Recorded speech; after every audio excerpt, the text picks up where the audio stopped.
Welcome to Impact Signals, Social Impact at the Scale of AI. I'm Charlie. And I'm Sarah. It's Sunday, August 2, 2026, episode 91.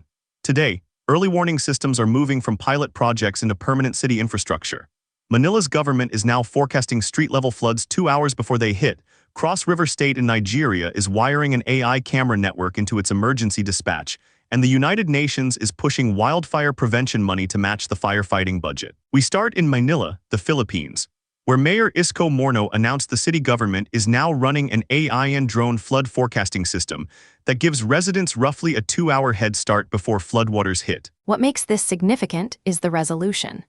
The system doesn't issue one citywide flood warning.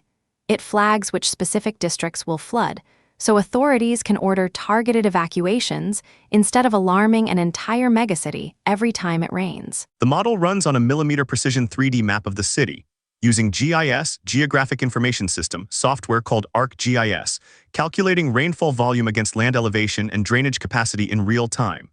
Philstar, Manila Bulletin, GMA News, and Xinhua all independently reported the rollout between July 29 and 31. The forecasting is the easy part. The hard part is the drainage data underneath it. The Manila City Disaster Risk Reduction and Management Department built this GIS layer over years, and that mapping work, not the AI, is what actually makes a 2-hour warning possible. So the number to remember is 2 hours, at the district level, in a city where monsoon flash floods are routine. For other flood-prone cities, the operational template is copyable. Baseline GIS infrastructure first, drainage and elevation data second, the AI layer last. Skip the first 2 steps and the forecast has nothing to stand on. Moving to Nigeria, Cross River State's Planning Commission has begun installing an AI-enabled camera network, built by Huawei and deployed through local partner Duba Synergy across Calabar and other urban centers. What makes this significant is the coverage gap it closes. The existing analog system covered under 10% of Calabar and none of Akankpa, Ujep, Ikem, Agoja, or Abudu, so this isn't an upgrade, it's the first real coverage those towns have had. The cameras combine facial recognition, license plate recognition, violence and theft detection, fire alerts, and flood level monitoring, feeding one dashboard at the Office of the State Security Advisor.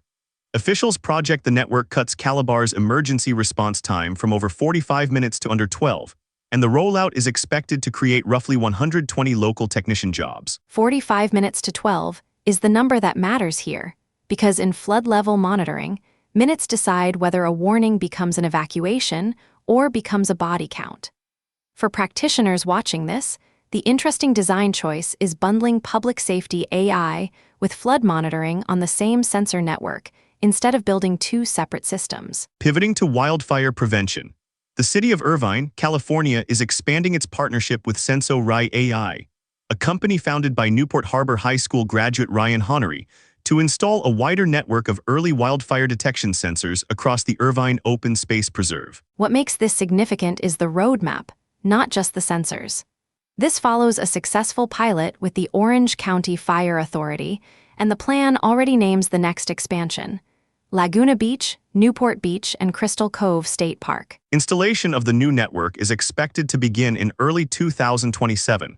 That's a funded multi-year municipal deployment with a named expansion roadmap attached. The blueprint here is pilot with one fire authority, then a formal city partnership, then regional expansion.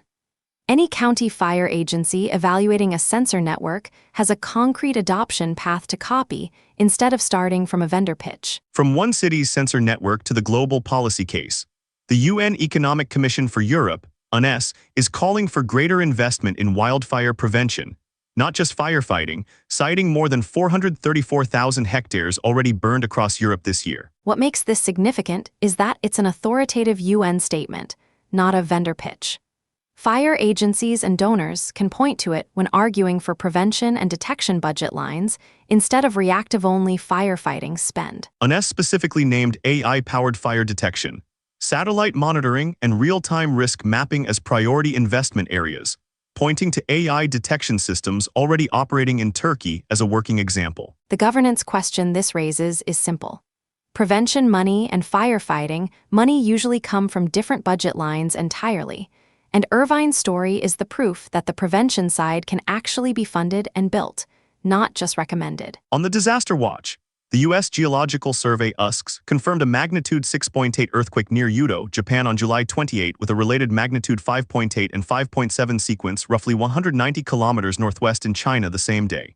The Global Disaster Alert and Coordination System (GDAX) has a red alert active for flooding in China that has displaced 809,000 people and killed 10, plus red alerts for forest fires in France and an orange alert for forest fires in Spain. China's flood response and Manila's flood forecast are racing the same clock. A red alert doesn't save lives until dispatch. Evacuation routes and shelters can move as fast as the warning does. Funding watch. The Smart Africa and UN Food and Agriculture Organization Innovate Africa Challenge is open to AI-driven climate-smart agriculture startups registered in Ghana, Kenya, Malawi, Rwanda, or Uganda, with up to $50,000 per selected venture.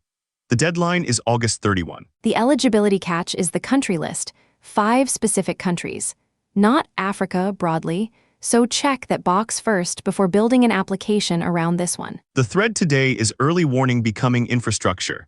Manila's flood forecast, Cross River's camera network, and Irvine's sensor expansion are all moving from pilot to permanent, while the UN is arguing prevention budgets need to catch up to that shift. The lesson for practitioners is that the AI is rarely the hard part. The GIS layer, the coverage map, the partnership sequence, that's the actual infrastructure, and it's the part worth investing in first. That's Impact Signals for Sunday, August 2, 2026. If this briefing is useful, subscribe wherever you get your podcasts. Check us out at impactsignals.ai and share it with someone working in the field. Stay ready.